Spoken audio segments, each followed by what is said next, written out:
Deep within the heart of Java, where the mist clings to the ancient gravestones like a cold shroud, lies a cemetery forgotten by time. The air here is heavy with the scent of damp earth and the unspoken secrets of the dead. Most people avoid this place after sunset, fearing the spirits that are said to roam the overgrown paths. But tonight, we delve into a legend that transcends the typical ghost story, a tale of a creature feared by all, and a connection that defies the laws of nature. Welcome to the silent world of the graveyard, where terror meets a strange kind of affection. Among the most feared entities in Indonesian folklore is the Jenglot. It is a small, mummified creature, rarely larger than a human hand, with long, unkempt hair and sharp fangs protruding from its tiny mouth. Legend says it is a powerful sorcerer who failed to die, condemned to live in this withered form, surviving only on the blood of the living. To find one is to invite a curse, for they are known to be vengeful and predatory. Their presence usually brings a chill that freezes the blood. But even in the darkest heart, there can exist a flicker of something unexpected. In this specific graveyard lived Bara, a stray dog whose life was spent patrolling the rows of markers. He was a creature of scars and weathered fur, having survived years of neglect and harsh weather. To the villagers, he was just a scavenger, but to the spirits of the ground, he was the guardian. Bara didn't bark at the shadows, he understood them. He spent his nights curled up beside the oldest tombs, his breath the only warmth in a place defined by the cold of the afterlife. He was the solitary sentinel of the silent city. One humid night, as a blood moon hung low in the sky, a jenglot emerged from the hollow of an ancient banyan tree. Usually, this creature would be on the hunt for a small animal or a wayward traveler to sate its thirst. It skittered across the ground like a withered leaf blown by a phantom wind. As it approached the center of the graveyard, it stopped. There, lying in the path, was Bara. The dog didn't growl, he didn't run. He simply lifted his head and looked at the tiny, monstrous figure with an expression of calm acceptance that confused the predator. Days turned into weeks, and an impossible bond began to form.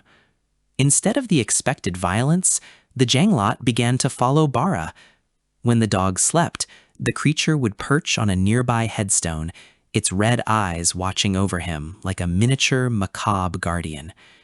It seemed as though the jenglot, isolated by its own monstrosity for centuries, found a kindred spirit in the lonely, abandoned dog. There were even rumors that the jenglot began to bring small gifts, tokens of its dark life, leaving them near Bara's resting place as a strange offering of companionship. The villagers began to notice something was wrong. They saw the dog interacting with the air, his tail wagging at unseen shadows. Fear, like a virus, began to spread through the community. They spoke of the demon dog and the little terror that had cursed their land. Some claimed to have seen the Jenglot's silhouette riding on the dog's back through the mist. Ignorance and fear are a dangerous combination, and soon the people decided that the presence of such an unholy union could no longer be tolerated. A plan was formed to purge the cemetery once and for all. A group of self-proclaimed paranormal hunters, armed with iron cages and blessed charms, entered the cemetery at midnight. Their goal was to capture the jenglot for profit and kill the dog they believed was possessed. The quiet of the graveyard was shattered by the sound of heavy boots and the harsh light of flashlights. They didn't understand the sanctity of the bond they were about to interrupt. As they closed in on Bara's favorite spot, the air grew unnaturally cold, and the wind began to howl with a sound that resembled a high-pitched scream. When the hunters tried to throw a net over Bara, the jenglot struck. It wasn't a creature of myth in that moment. It was a blur of pure, lethal instinct.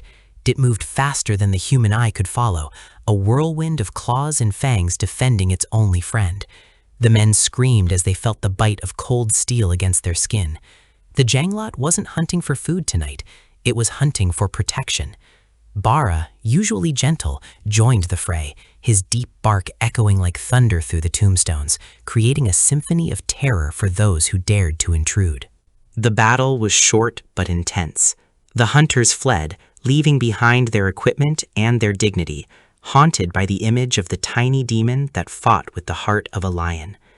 As the silence returned to the graveyard, the Jenglot stood before Bara, its tiny chest heaving. It looked at the dog, and for a brief second, the glow in its eyes softened.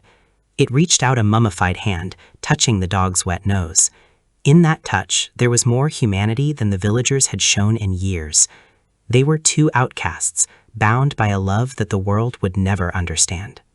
But the world is rarely kind to such anomalies. The Jenglot knew that its presence put Bara in danger. If it stayed, the hunters would return with more men and more weapons. With a final, lingering look, the creature began to retreat into the deepest shadows of the banyan tree.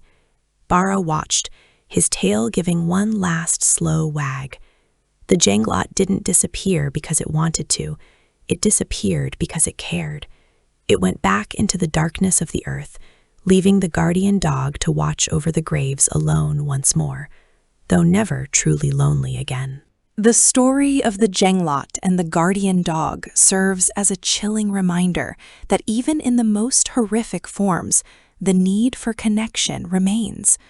We often fear what we don't understand, labeling it as evil or monstrous, without realizing that love can sprout in the darkest of places.